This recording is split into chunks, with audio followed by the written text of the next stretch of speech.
Great. Welcome, everybody, to Catalyst, SCAD's episode where we are having individual conversational interviews with alumni and industry professionals. I'd like to start off by saying what is notable about our students is your awareness of and your concern for the world around you. You want to shape the world that you want to live in. And with Catalyst, we're here to help you do just that. First, we help you understand different aspects of diversity and inclusion and how it relates to the world of work. But awareness isn't enough. Catalyst is a platform for you to ask questions directly to industry professionals and discuss action steps. It's here to foster ongoing dialogue about diversity and inclusion year-round. We have a very special guest with us today, two-time SCAD alumna Hina Shahid, who has a Master of Arts in Interior Design and a Master in Fine Arts and Design Management, both from SCAD. She has 14 years of experience building practices and leading creative teams in design consultancies, Fortune 200 companies, and startups. Her work brings clarity and meaning to products, services, and experience that balance economic viability, societal needs, and human value. She gives presentations and conducts workshops on her research and design at international and national conferences. And today, she is here to talk to us about her inspiring design creation, Project Pluralist. Now, before we jump into these questions, I want to plant a seed in your mind. At the end of this episode, we are all going to be sharing and brainstorming together how we are using our unique design background to improve the world around us and make it a more just place. And also start thinking and talking about what we might like to do to accomplish this. So keep that in your mind as you hear from Hina about how she has accomplished that through Project Pluralist. So first and foremost, can you please share how your time at SCAD influenced your identity as a designer? First of all, Chelsea, thank you so much, and the entire Embrace team. Thank you for having me and giving me this platform to talk about my work. So when it comes to SCAD and my identity as a designer, I think the one word that sums it up is expansion. And you would be like, what does that even mean? So what SCAD did is really expanded my definition of design, the role of designer in society or within the design industry. And for the first time, I stopped thinking of myself as somebody who is creating something beautiful and something in the lines of just aesthetics and something that people would want to have, people desire and they need in their life. I thought of myself as a problem solver and second as an envisioner. And, both of them go hand in hand. I could be doing engineering and still calling myself, problem solver, and that's how it is. But with design, it was the combination of imagining something new that doesn't exist, the lens of aesthetics and desirability that I already had, and then combining it with problem solving was just very, envisioning and problem solving was something that really broadened of what I thought I could do as a designer and the kind of design that I could do. Great, thank you. So what's really interesting about your professional growth as a designer is that you've moved from designing artifacts to ultimately designing systems and movements. How did you do that? So I hope that with Project Pluralist, that's the hope, that's the vision, that it creates a movement of sort. And it's not just about a curriculum, it's not about competencies or capabilities, but really creating a movement which is so much bigger and broader. And, this whole transition has taken a little bit of time. It didn't happen overnight. So what I want to do is I want to share a little bit of how I went through this through visualization. So let's see. Let me know if you can see my screen right now. Yes. Great. Thank you. So what this transition, that took years, and it's hard to say when it really started, but I've tried to sort of frame it in a way to say where it started and where I am today. So it really started with this, solving creative problems. I wasn't thinking of myself as creative problem solver, but like just solving creative problems, designing products and environments and objects. And then from there, it transitioned into solving business problems creatively. And that the creativity part just, remained.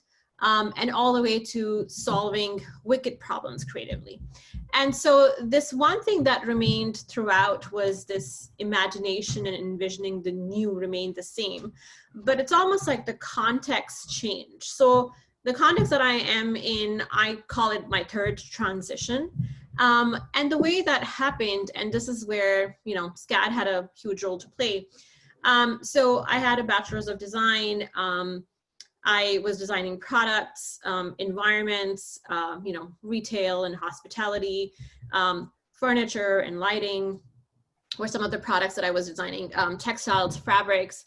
And then I was a design educator. And when I came to SCAD to do my MA in interior design, I think that transition, I would still call that as solving creating problems. That's where that was a space that I was in. And then this weird reframe sort of happened after I did my MFA in design management, or while I was doing it, where what I thought was already had broadened interior design became even more broader. It's almost like I could take my skills and my capabilities and use it in so many different contexts. I had never thought about myself as a designer to be thinking of like business problems or being even part of business. Like, yes, I was in the design or business of design, but I never thought of like going to corporations and trying to solve things there or do any sort of creativity there. And I, after that, that second transaction that happened was around, solving business problems creatively. And the roles that I had after graduation were, around UX and customer experience research and strategy. So I was no longer designing things or designing tangible things. It was identifying problems. It was identifying, possible new products, possible new solutions, services, enhancing, digital experiences. So it just opened up this whole realm of strategy that is something that I had never thought that I would go in, or design had a role to play, because usually business consultants do that kind of work. But that was like a really big shift. And so in 2020, this shift has even, gone further.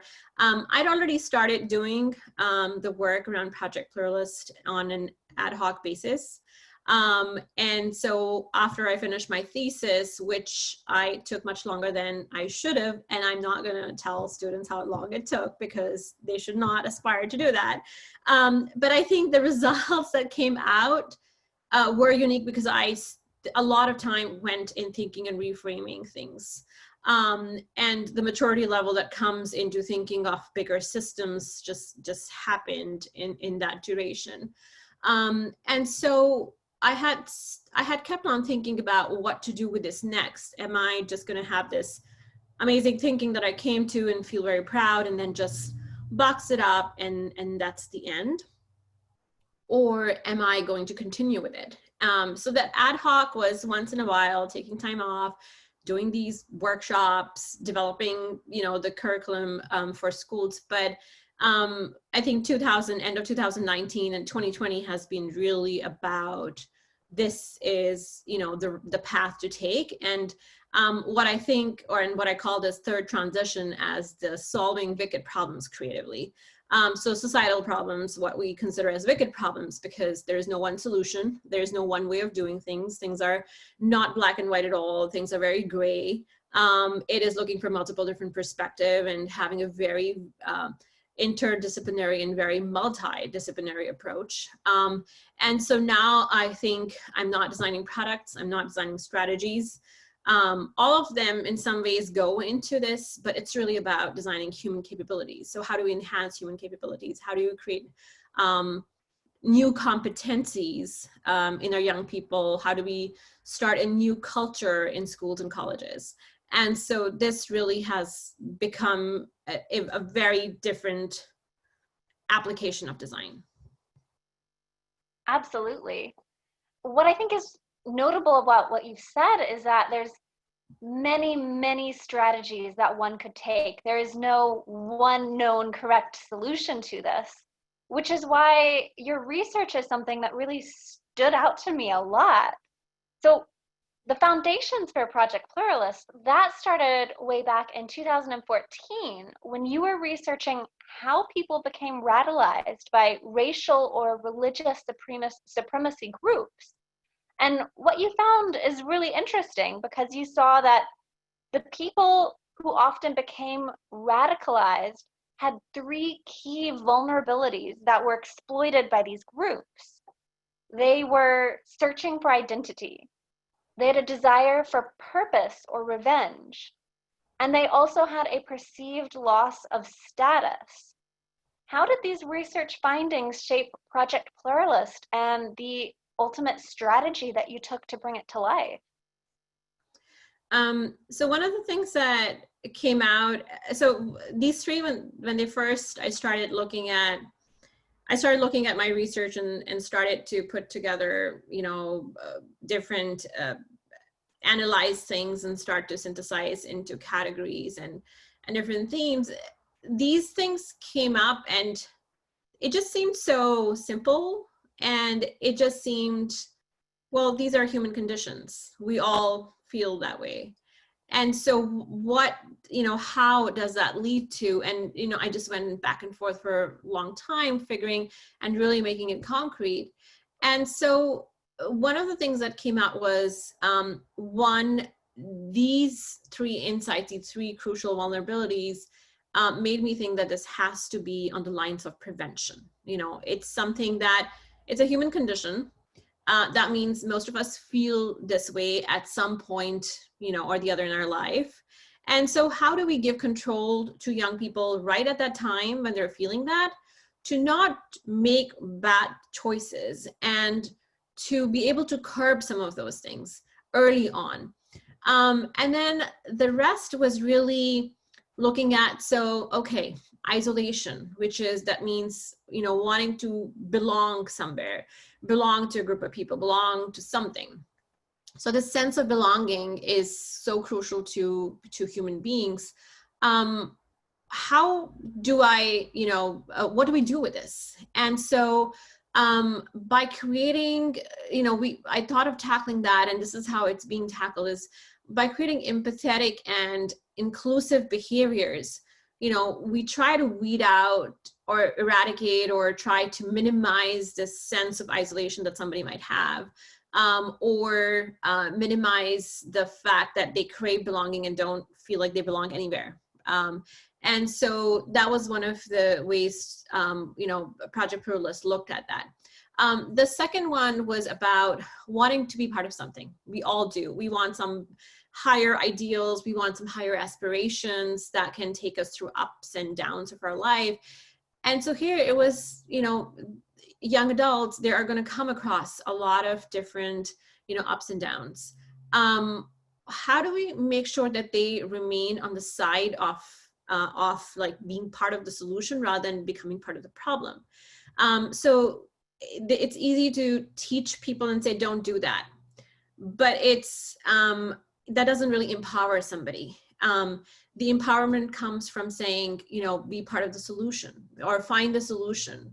And so that gives them this empowerment that, oh, I can figure out, how to do this, and I can apply this in my daily life, or having the ability to think in terms of solution creates agency. And so that fulfills and also directs the sense of purpose in a positive way. The third part was the lack of status, or feeling that the status is being diminished, and that's the whole crux of supremacy. Feeling that somehow your group or you are more supreme based on whatever your identity is, and feeling that the power is sliding away from you. And so if you just take that and invite people into solution making, they would never feel that the power is slipping from them, because then the empathy comes back, inclusion comes back. But then the other parts, things that one of the basic tenet or basic skill for Project Pluralist to cultivate is fairness. This idea of fairness. So being able to see the world as equal and fair for everyone. This idea of supremacy just goes away because of that. And, it goes away on, and the hope with this program is, and that's how even the impact is measured, is how much do they think they're getting to be more empathetic towards people who are other than them? How much are they understanding what inclusion and fairness really means in their day-to-day life? So it's less about lofty goals or behaviors that they think they should all aspire to have, versus what are some of the daily behaviors they could have in their schools or their colleges.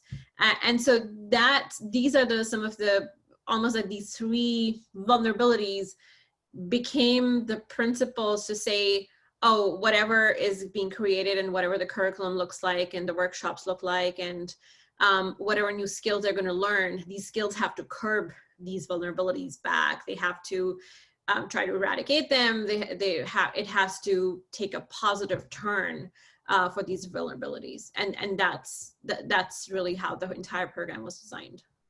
Absolutely. And, from a psychological perspective, that's a really clever approach, because if you're telling someone, hey, don't do this, in order for that to really have an impact long term, you need to help them out by offering them instead things that they can do to replace that behavior. A really big part of Project Pluralist is inspiring critical thinking to fight prejudice. How do you do that? So generally speaking, critical thinking is traditionally from the Greek philosophy, it's defined as logical thinking. We know, and I think as a designer, that was always the back of my head. And now with new backing from behavioral economics and behavioral design, where it's proven we are not rational creatures. We are human beings. We are emotional creatures. We all, whatever our emotional perspectives are, whatever our perspectives are, we create logic based on that. So just calling it logical thinking really doesn't solve anything. People who are radicalized or have prejudices or discrimination, they think they're basing it on some sort of a logic too. Here, the definition of critical thinking is one, being able to reflect on things, make connections, meaning, information and knowledge, and try to build a picture, and piece together those different things and then create a picture out of these puzzles. Being able to reflect on things and say, and question things. Is this making sense? Do I still have this nagging thing where I have these questions and I don't understand? Asking questions, or in terms of the status quo, why are things the way they are? Okay, so we've always done it this way, or we know that these prejudices exist, but why? Why is somebody treated this way versus the other way? So having the ability to question, reflect on things, and really connect different information pieces together, it gives somebody power to be able to say, so what, just be able to question things. And that's really key to when we talk about prejudice or discrimination or hate, because a lot of times these are things that people, it's either in their surroundings, either they're somehow by some, now we talk about a lot of digital media, and a lot of those platforms where somebody might be searching something and then would end up somewhere else, and that takes them to a different path, where they were not trying to get to that path themselves. And so being able to have this skill helps them filter ideas, because once you start to question things, once you start to reflect on things, when you come across certain things, you can filter and say, is this making sense, or why is this way? And that's like the first path to some sort of creating some sort of internal shield for most young people. So I think that's how I think of critical thinking. And the way we've done it in the workshop and some of the course curriculums is they are not taught to say, oh, this is prejudice and this is discrimination and this is hate and this is intolerance and you shouldn't do it. It's more of their stories from people who've been part of these organizations or had these beliefs, and they talk about their experience. They talk about the wrongs, they talk about some of the things they went through. It's also experiences of people who were in the context where you would have thought they would go down a radical path, but they just didn't. And they talk about their story of peace and tolerance. And it makes them start to think about things. It makes them start to question about things. And so that's why critical thinking has just, is important part when it comes to, eliminating, or when it comes to minimizing prejudice, bias, or intolerance. Absolutely. Your work is fascinating. I mean, this critical thinking is such a crucial part of how we're analyzing the world around us and understanding, well, where do we fit into it? What should I be doing about it? And on that note, I'd love to hear more of what you have to say on the design aspect specifically. So on your website, you say, design has the power to engage, move, and change people, combined with the power to simplify, reduce, and frame challenges down to their essence. Design has the ability to tackle social problems and to bring about positive behavior change. So how specifically are you using design to do this? This is fascinating. So this whole definition of design, or what design does, it's almost like, why you buy a product, why you pick a certain clothing, why you aspire to spend a day in one spa versus the other, or like, why do you aspire to go to one hotel, or you want to live in a particular house, just because, it creates that desirability in you, and it just moves you to act in a certain way. And so it's used in products and environments. But then there's this other aspect of what happens when you're designing human capabilities, creating those aspirations of what would you like things to be, or the world that it should be versus what it is today. So one, that's the vision for the pluralist skills, to say these are the competencies. Just like we talk about leadership as a competency, like, why is leadership so important? It has become important. And so the same way, empathy or fairness, inclusion, like those being aspirational skills and competencies to have. And so this is one way, Project Pluralist is saying, like, okay, this is the direction to go. But on the other hand, how it does it is two things. One is the design approach to teaching. So the entire design approach to teaching are what we call studio classes, right? Because I have bachelor's and master's in design, all I remember higher education is design. So when people would ask me, like, oh yeah, it's a studio approach, and I'd be like, what? Like, that's a class, like that's how it is. And so for me, it was like, what's a big deal? That's how you study.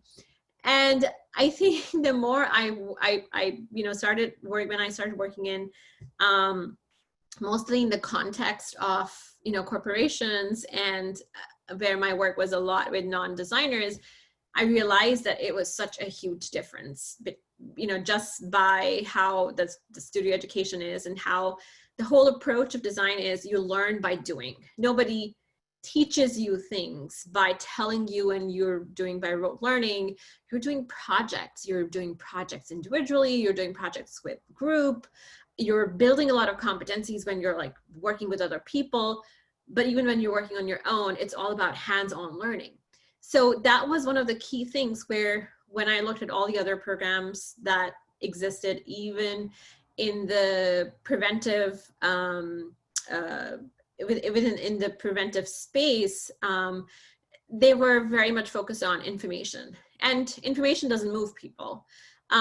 So the whole thing was designed in a way where, that's why the curriculum and also the workshop, it's designed as a workshop where they're actually doing things. They're learning out, they're having discussions, they're working on certain projects, they're coming together as a group to say, okay, how would we, it's very, how do we solve this problem, and what should be the solution, and they're acting the solution out, or they're sketching it out. And so that's the approach to how Project Pluralist, almost all the different programs or all the curriculums are taught that way, with this motto of, learning by doing. The other part is the design methods and perspectives. So design methods would be, first, for them to understand what this thing is firsthand by, looking at, by hearing other people talk about their experiences, by breaking them down and trying to understand it, and then figuring out what to do with it. And then coming up with like different sort of solutions and ideating on them.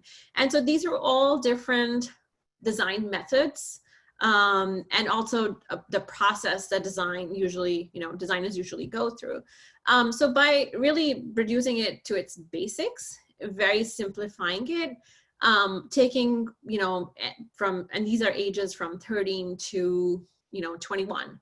So taking them through this entire process that way, for them to think about these things with those methods and those processes. So it's really, in that way, design is used both as a learning approach and design as a method, per se. Absolutely. I know there might be a lot of students, when they hear what you're doing, they might be thinking, wow, that's incredible. I want to do something like that. But then they're also thinking, that's a lot of work and that's really intimidating. And, perhaps I'm not there yet. And they're wondering, what can they do right now? If these students were to encounter someone who seems vulnerable to extremist ideas, what would you recommend that they do? So one of the things with these vulnerabilities is, a lot of people, there are people who might have these vulnerabilities that would just never manifest into any sort of behavior. They might just remain as, biases that remain within themselves, and might not just ever come back in any sort of violent behaviors that way. But on the other hand, there's also this opportunity, because a lot of the way people's perspective change, and the people in my research that I spoke to, who were my research participants who had been part of these groups or these ideologies, their change happened by interacting with people who humanized them. And so that it was not some other big revelation that they had. They just interact with people who treated them as humans and came across as humans, and that just shook their beliefs.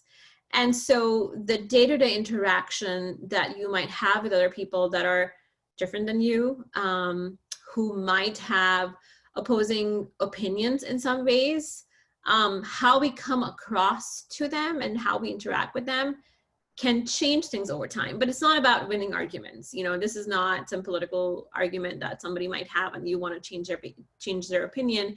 but it's more about how do we come across with kindness and empathy, and also being inclusive to other people, where that whole, the edge just goes away, where they just start to see other people as humans too. They start to see the humanity. Because it's not really, a lot of these things might show up, or these vulnerabilities some people might have, they might have one versus the other, they might feel left out. Do you continue to leave them out? No, you somehow start to include them. If somebody feels like, oh, you know, they're just losing their power, it's less about going head on with them. It's more about continuing to engage them. And so that could change their overall perspective, but it doesn't happen in days or weeks or, you know, months. It could take years, for that matter. But having that interaction, and then how do you come across that, makes a huge difference. Absolutely. And, you know, your Project Pluralist, is also about helping people have these organic experiences as well. How do you envision this being implemented on a larger scale so that it can reach even more people? So the aspiration is just like how we talk about growth mindset, we talk about leadership, and you know, there's so many schools that build these programs either as after school program, or within their curriculum. The hope is for it to reach a point where it gets implemented in almost every school district around the country, in one way or the other, either part of mainstream curriculum, where teachers could take this and then in between, you know, their regular curriculum can incorporate it in some ways, or it becomes an after school program, for most of, mostly middle schoolers have after school programs. So it becomes a after school program for every middle school. So that's what the aspiration is. And that's what I'm hoping for, that it doesn't become a ad hoc thing that just certain teachers in certain schools pick it up, but it's something that just becomes mainstream enough for, it becomes a thing where everybody wants to be part of this, and every school wants to have it in one way or the other as part of their offering. Yes. So I want to say thank you so much for answering all of these questions that we've prepared. Right now, we can take questions from our audience. You have the ability to unmute yourself right now, so that we're not all talking over each other. Please do type your questions into the chat box, and you'll be called on in the order that you type a question. So go ahead and do that. I'd like to reiterate, there's no such thing as a bad question. We're all here to learn and to grow and to better understand new perspectives. So please, go ahead, share your questions, type those into the chat box right here. You should all be seeing a pop up right now. And while we wait for questions to come in, I just have another question for you. What would you say was the largest hurdle that you met when designing Project Pluralist, and how did you overcome that? So it's interesting. The largest hurdle was me, myself, because I took over, when I took this as a thesis, I had all these aspirations, and I had all of this, like, design can change everything and design can change the world. I still believe it. I believe it more than I believed at that time, or at least I believe this belief has experience to it.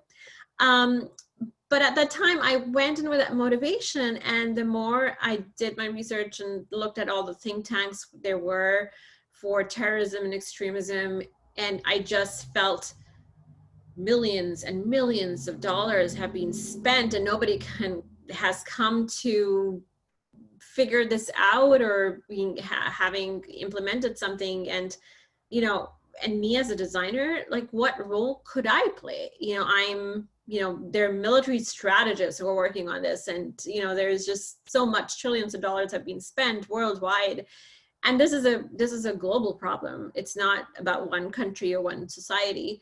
And so initially that was very discouraging, so discouraging that I just felt like, maybe, I don't know if design can play a role, or what are everybody else going to think, like, oh, what are you doing? So when I used to interview people, and some of them were from academia, from social sciences, some of them were, most of them actually were from academia, or they were part of these, big think tanks. There was like, so like, what design, are you doing illustrations? And I'm like, no. And I had to explain what design thinking meant, design for complex issues, design for social impact. And that's something that they didn't realize. And I realized that just because they don't know doesn't mean that this doesn't exist, or doesn't mean that it's not solvable, or design doesn't have a role to play. And more I started looking at smaller scale programs all around the world, which has some aspect of art and design in it. And I knew that it hasn't been done on a bigger scale, on a wider scale, but it's very possible to do. But the real difference, I think, my hurdle of myself just got removed the minute and it took me a while to reach out to people who were, ex-extremists, or they call themselves as formers. And they're from all around the world. And so the minute I started speaking to them, I felt like, oh, like, it's not as complicated if you really look at from a human lens and start to simplify and reduce things and really bring things to their essence, to say what really is the problem here from a human lens, and really take the whole geopolitical thing out of it. I think it just opened up. And when I would talk to them, they totally understood the human perspective, because they'd gone through it, and they knew that their motivations had nothing to do with some, other thing. It was very human and very emotional for them, and how they ended up. And they've done a lot of reflection on it. And these were also the people who were working in the field and trying to prevent or trying to create interventions with people, who were like them, or who they had been. And so that was the most encouraging part. And I think from then onwards, I just never had a doubt of what it can do. That's so inspiring. There are a lot of students right now who might feel overwhelmed by everything happening in the world right now. What would you recommend to them so that they can avoid burnout and best put their talents to use towards something they believe in? I think one of the things, and one of the burnout that everybody's feeling, and I really thought about it. So in the last few months, or the last 2 months, I had some, because everything was on Zoom, I couldn't do my workshops, but I had some, class sessions with some high schoolers. I could see a lot of anger. And some of these, they really wanted to make a difference. They were very involved in what was happening around them.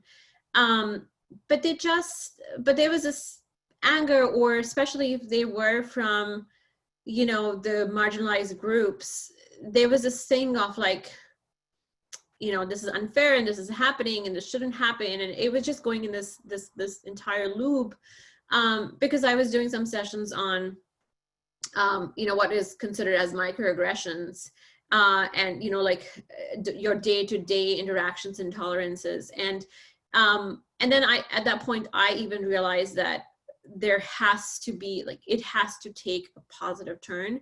So the more they talk about how it happens, or what should not happen, it just makes people more angry, rather than saying, okay, what should happen now? And so I changed, while we were having these, I was having these classes with them, I changed some of these things to, how do you how do you cope with things? So if you are part of that group and there are microaggressions that are happening towards you, how do you ensure that that does not affect you in the long term? It is going to affect you, but how do you make sure it doesn't affect you in the long term? How do you ensure, and then if you were the part of the group who feels like this should not happen to anybody around you, how can you enhance your daily interactions, you know, on a day-to-day? Who do you befriend? Who do you know? Who do you hang out with? How do you broaden your sphere? So we started talking about a lot of things around how do you expand some of those things. So as somebody who is, you know, 15, 16, 17, like what are the things that they could do in their day-to-day life that could make an impact?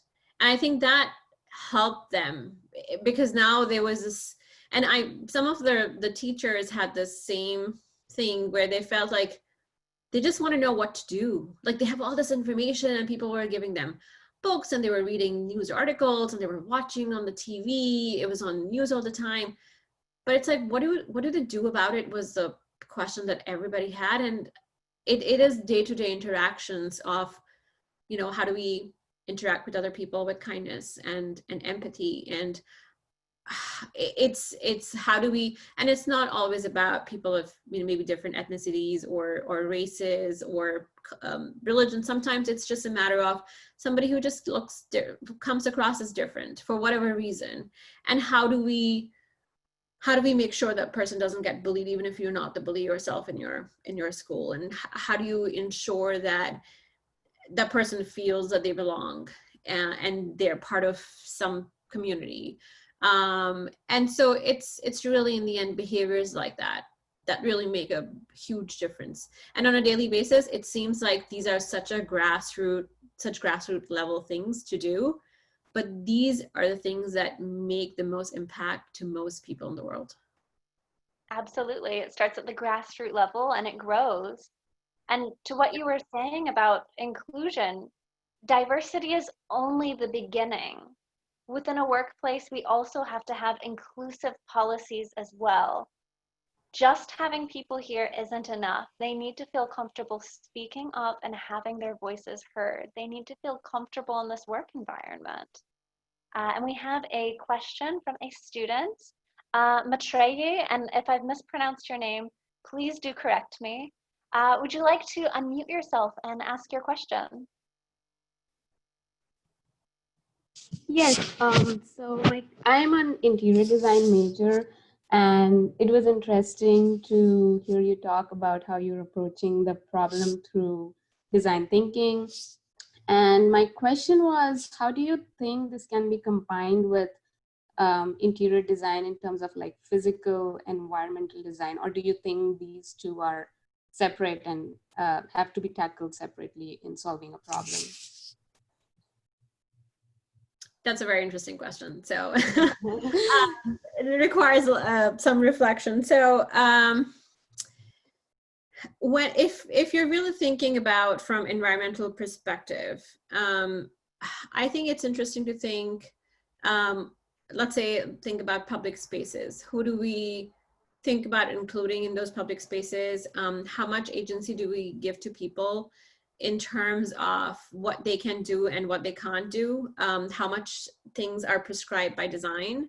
And how much is there room for them to utilize things in different ways? So the most common thing that comes to, you know, my mind or anybody's mind is how cities are planned and who gets to live in which part of the city and what amenities are in what part of the city based on, you know, who can afford to live where. And so there are a lot of underlying prejudices that people could have in designing things. Sometimes those discriminations are a manifestation of the design. Sometimes the design is a manifestation of those discriminations or prejudices. So so it depends on, like, when you say interior design or you say designing environments, it really depends on, you know, are we talking about public spaces? Are we talking about designing certain certain things that are going to be used by mixed use things versus is it one residence or one corporate space and stuff like that. So I think within that environment, there are different contexts, and based on that, my answer would change. So it definitely has an impact, but it just depends on what kind of environments there are, and then thinking about in that environment who is generally included and who is generally excluded, and then to think about how do you include everybody, and then how are you fair to everybody who's going to be in this space. So maybe that's a different way of framing. Thank you. That's a fascinating question too. Thank you for that. We have 2 more questions that have just come in. And while we work through these, I want you to be thinking about how do you want to take your learnings today to use your design skills and background to make changes that you want to see in the world around you? Or if you're already doing this, what are you doing? Let's share that here. And while you think about this and type this into the chat, we have a question from Brooke. Brooke, would you like to unmute yourself and ask your question? Hi, Hina. So good to see you. Same here. It's so good to see you. And it's always so awesome to see SCAD alumni using their skill set in a way to change the world. It's so awesome. I'm always interested in the evolution of, our student and alumni careers. I guess we all are from CAS. But I'm wondering, when did you realize that you could make this passion a career focus for yourself? And then the second part is, what are the next steps for this work? Yeah, that's I don't know if there was one moment where I thought I just kept on thinking that am I just gonna like leave it and put it aside and said I did it and great, and then just keep on doing things that I'm no longer enjoying, or where I'm questioning like what impact am I making? Am I really using my skills, or am I just doing it to, this is, that's how you get your salary and this is how you live, and you have to earn a living. And so it was just, I felt like I gave myself and said, okay, what if I gave myself a little bit of time and really do this and really see where this goes and just give it a chance. So yeah, that was, I think last year I came across that part where I felt like I needed to do this, because I just felt I had thought about this, and I'm just gonna leave it to that. I'm gonna wait for somebody as if I'm going to wait for somebody's permission to say, oh, we have a job for you where you can do this, and hence I'm going to use it. Or I'm going to just take it and say, what if this was a way, we talk about entrepreneurship and we talk about startups, and what if this was like a very different kind of, startup thinking, but for a social impact thing? What would that look like? And so that was the thinking behind that. And 2019 towards the end, that became the time for me to say, I need to do this. If it's not now, I'm never gonna touch it again, and I'm gonna regret it later. Because this is something that I've been passionate about for a very, very long time, in very different ways. Before, it was about extremism or intolerance in terms of race, ethnicity, or religious supremacy. It was really about gender, and that's what I've thought about all my life. So the superiority of one versus the other gender, and why does it exist, the status quo the way it exists today? And so I've always thought on those lines, but now I thought I had the tools and capabilities to actually do something about it. In terms of viability, for it to be a career, I think some things are happening around design where I remember when I was in design management, when Google used to come to the fair and you were like, I just want to go. I just want to know like who they're hiring, and are they going to hire, like what is the role? I just feel in the last few years being in, I had been in financial technology, being in the tech world, and I just realized that I just wanted agency over my work. And I wanted to, maybe I will ever go back and work for those companies, maybe. But this is the time for me to experiment. And this is really the time for me to take the chance and really do this work and push. So there's also something happening within the field of design where there's this broader understanding of one, not just entrepreneurship, but towards social impact, to be doing the work which is really meaningful and very personal, provides a lot of personal satisfaction. And to me, it was all of those sort of things just combined, came to be. Thank you. And we have one more question from Megan. Megan, would you like to unmute yourself and ask your question? Sure. Hi, Hina. Thank you so much. I love all the information you shared today. You covered a little bit of this question, so if it's reiterating what you've already talked about, feel free to just graze over it. And excuse me, my son is in the background, so he's a little bit loud. So my question was, how would you address extremist vulnerabilities in an educated manner? And you spoke about, being kind and all of those things that you normally would to like any person that you encounter on a day-to-day basis.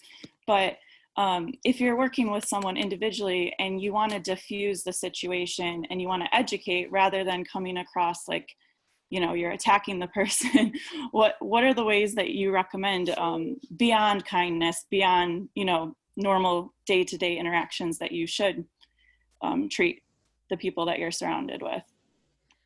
I'm going to ask you another question for that question. So, and it's okay if your son is, or your kid is crying in the background, totally fine. Mine is watching TV, and that's the only way. There's nobody crying in the background. So is this context about somebody who has these vulnerabilities and you're trying to have a conversation with them? Yes. So I'm going to open my video. There we go. So yeah, if you're addressing it with someone and you're trying to educate them and kind of diffuse the situation in regards to their emotional vulnerabilities, what is the best way to educate them, diffuse the situation, rather than coming across like, you're attacking them? Yeah, that's a really tough one. It's something that even I have a hard time. I really have a hard time with that, because one, people have different perspectives, but when it comes to intolerance and hate, and that's not really a perspective, that's intolerance and hate.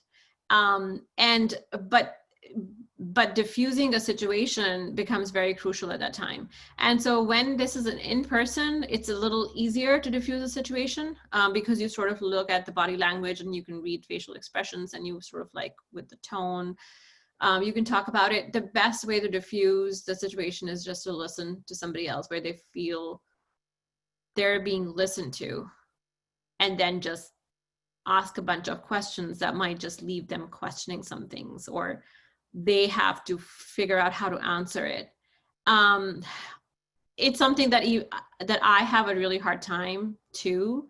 When I get into discussions with people and I come across things that I don't think are perspectives or opinions, I think they are pretty much intolerant perspectives that way. And so some people say things because what they say becomes a matter of ego.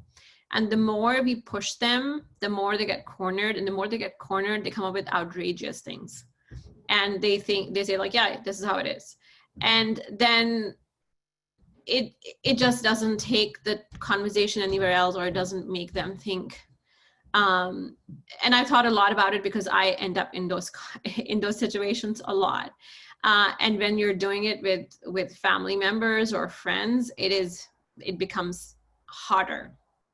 And so just asking people questions and then just probing on those questions where that somehow it makes them answer things and it makes them think a little bit more, and you just leave it there without any other opinion, sometimes diffuses the situation and just makes them, like, it leaves a question mark in their head somewhere, whether they dig into it later or they don't, but you sort of like try putting a seed in there.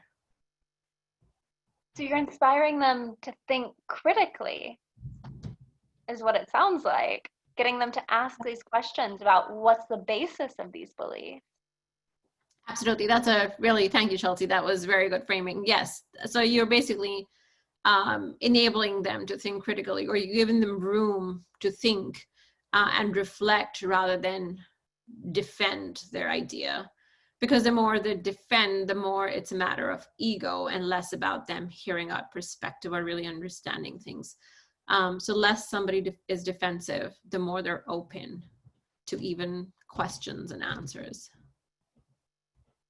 Thank you so much. That's awesome. Thank you. It's a tough one. It is. I just want to say thank you to everybody here. Hina, for you taking the time to just share these details of this exciting project. It's Absolutely. so cool. I've been fanning out over this. So excited to learn more about it. Thank you. We're also grateful that you took the time to do this and to share your insight and, you know, really help us re-examine these things and give us some context moving forward on how we can take our own unique backgrounds to do something inspiring like what you've done. So to all of our students in the audience, I encourage you to connect with Hina on LinkedIn. Let's keep this conversation going. And mark your calendars for our next episode of Catalyst. That's going to be 11:30 a.m. Eastern on August 11th. And we will have that with Framestore, where they will discuss how they promote diversity in the world of visual effects. So again, thank you. Thank you so much, Chelsea. And thank you, everyone. Thank you, SCAD family. I really appreciate it. Yes. Everyone have a lovely evening. Stay safe, and we'll see you in the next episode. Bye. Bye, everyone. Thanks again.